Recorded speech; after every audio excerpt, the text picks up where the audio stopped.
Hola, ¿qué pensás y cómo te sentís cuando tu equipo favorito del deporte que sea gana un partido contra su principal rival?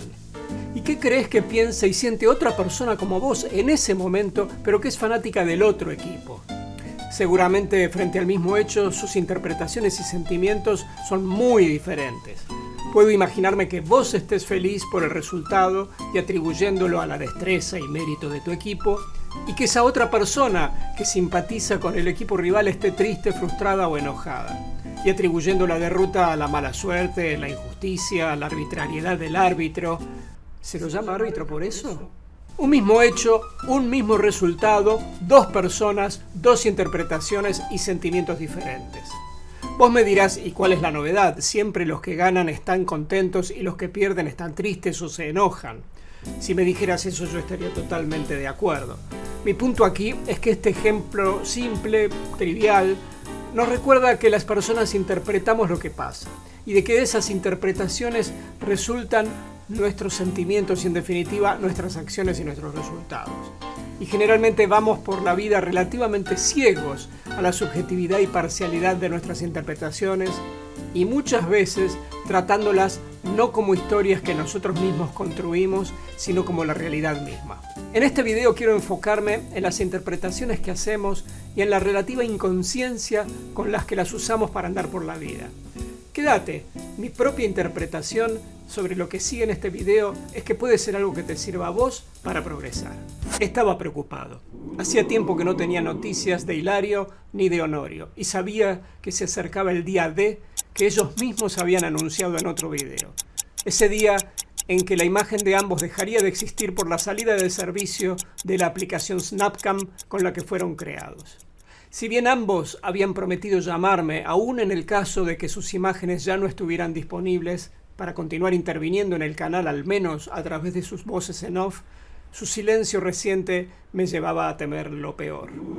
Quise, por eso, hacerles un homenaje trayendo los testimonios de personas cercanas que los conocieron bien y que pueden aportarnos información sobre facetas insospechadas, desconocidas de las vidas de Hilario y Honorio. Es en estos testimonios precisamente donde encontré verdaderos ejemplos no solo de afecto y lealtad hacia Hilario y Honorio por parte de sus seres queridos, sino de cómo las interpretaciones personales pueden ser a veces un lastre que conduce a la parálisis o al fracaso y otras veces un motor que nos impulsa hacia la superación. Mi nombre es Higinia Riego, soy hermana de la mamá de Honorio, su tía favorita, como él me llamó siempre, aunque soy la única. Honorio fue siempre un chico con mucha personalidad. Maltrataba a los que no hacían lo que él quería, se encaprichaba, pataleaba, gritaba. Tenía unos berrinches. No aceptaba que nadie le pusiera límite. Si vos le llevabas un plato de comida que no es la que él había pedido, revoleaba el plato por el aire y dejaba todo tirado por el suelo. Pero era un buen chico. En la adolescencia ya fue evidente que Honorio tenía pasta de líder. Con un grupito de amigos que lo seguían formaron una especie de bandita que eran el terror de las aulas. Intimidaban a todos los profesores y de ese modo conseguían que los aprobaran siempre. El deporte fue el más destacado. Fue el capitán de su equipo de fútbol del colegio y todos lo recuerdan como un gran jugador, o más bien como un gran ganador. Lo que pasa es que, claro, dejaba a todos los rivales lastimados y por el suelo y de ese modo ganaba todos los partidos. Si hasta los árbitros le temían. Pero era un buen muchacho. Su juventud. Y bueno, él fue siempre muy movedizo, muy autosuficiente. Empezó como 5 o 6 carreras universitarias y no terminó ninguna, hasta que finalmente se estabilizó y se dedicó a la venta. ¿De qué? De todo, de departamentos, de autos. En la familia lo veíamos tan suelto para la venta que decíamos que en cualquier momento nos iba a vender a todos. Tuvo algunas denuncias judiciales de algunos de sus clientes, pero nunca se confirmó nada. Sí, él siempre fue una buena persona. que él inició un canal de videos en internet y que estaba muy ilusionado con eso. Nunca me mencionó a nadie más realmente alrededor de ese proyecto. Tenía la ilusión de romper internet, de alcanzar en 3 meses varios millones de seguidores. Él fue siempre tan soñador. Y yo fui viendo sus videos de a poco y me di cuenta de que tenía otras 2 personas que se ve que trabajaban para él, eran sus empleados en la producción de los videos. Uno se llamaba Hilario y el otro no me acuerdo, pero le decía el profe. El profe, qué loco, ¿no? Sí, hace poco me avisó que estaba preocupado porque decía que corría peligro su vida o al menos su imagen digital y que por eso iba a empezar una gira por otros países. La verdad que me pareció un poco exagerado, pero en Honorio siempre todo es muy exagerado. Admito que cuando me contó un poco más en detalle cuál era el problema y me dijo que estaban por discontinuar Snapcam, entendí mejor. A fin de cuentas, soy su tía y yo también soy un producto digital de Snapcam, así que parece que tengo también los días contados. Pero Snapcam es un programita bueno que me ha dado una vida llena de satisfacciones, así que yo no le veo tanto problema, en definitiva.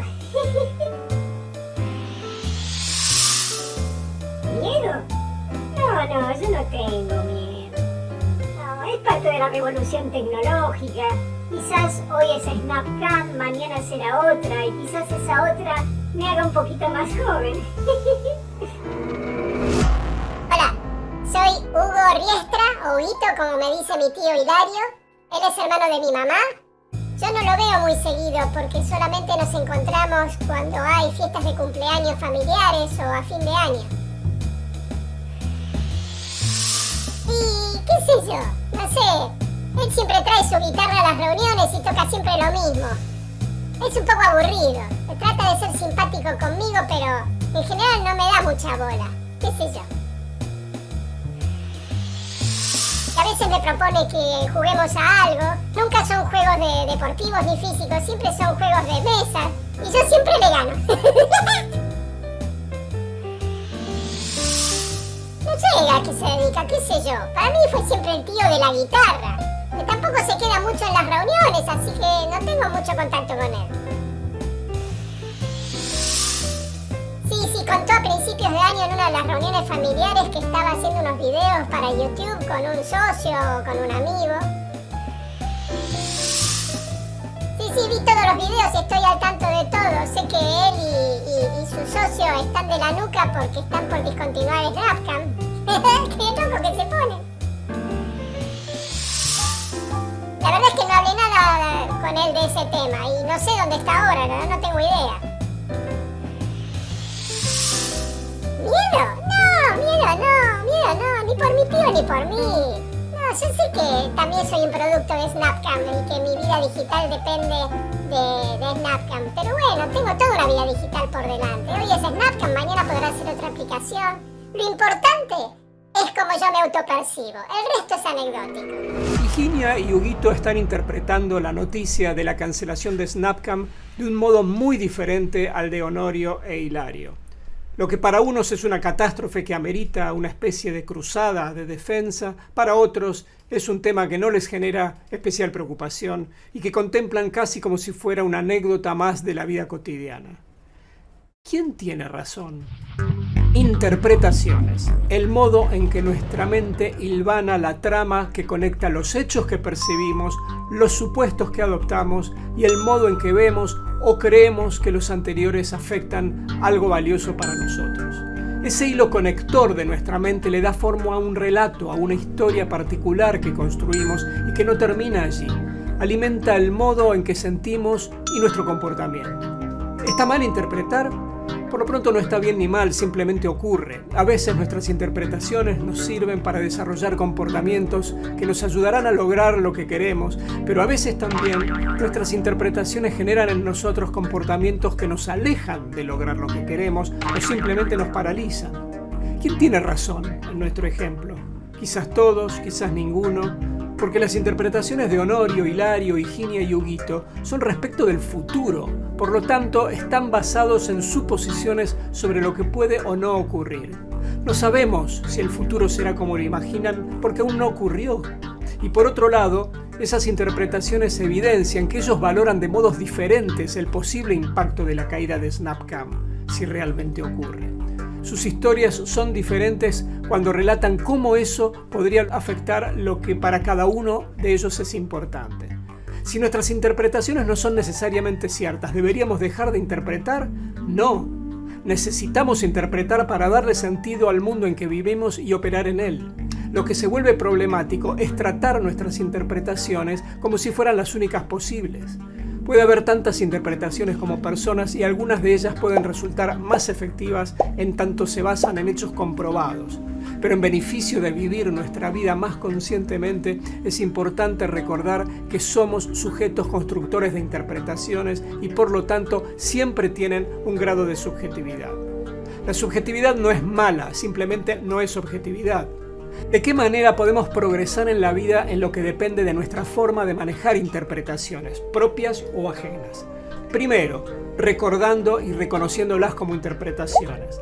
Segundo, tratándolas de modo tentativo, no como versiones únicas y excluyentes para describir la realidad. Tercero, procurando elaborar más de una interpretación respecto de las experiencias que vivimos, especialmente de las que juzgamos importantes, para contar con varias opciones interpretativas y no quedarnos atrapados en solo una.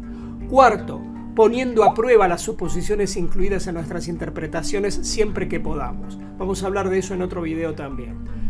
Todo lo anterior puede servirnos para bien usar nuestras propias interpretaciones y para contextualizar las interpretaciones que otras personas construyen y que nos presentan como su versión de lo que ocurre.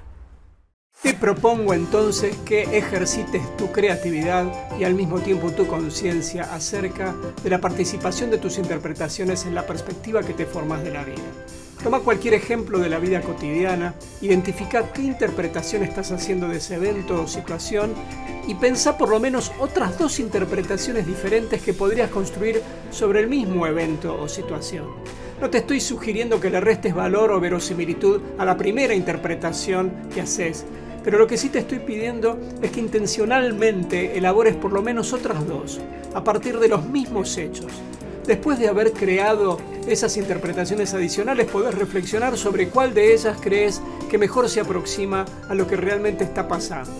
No importa tanto que llegues a una conclusión definitiva sobre eso, sino que este ejercicio te sirva para recordar que siempre hay más de una. Déjanos tus comentarios después de hacer la práctica. ¿Descubriste una posibilidad diferente? ¿Cambiaste en algo tu perspectiva al tener frente a vos varias interpretaciones posibles? Y no te olvides de suscribirte y si esto te agregó valor, darle un like a esta presentación. Nos vemos en la próxima.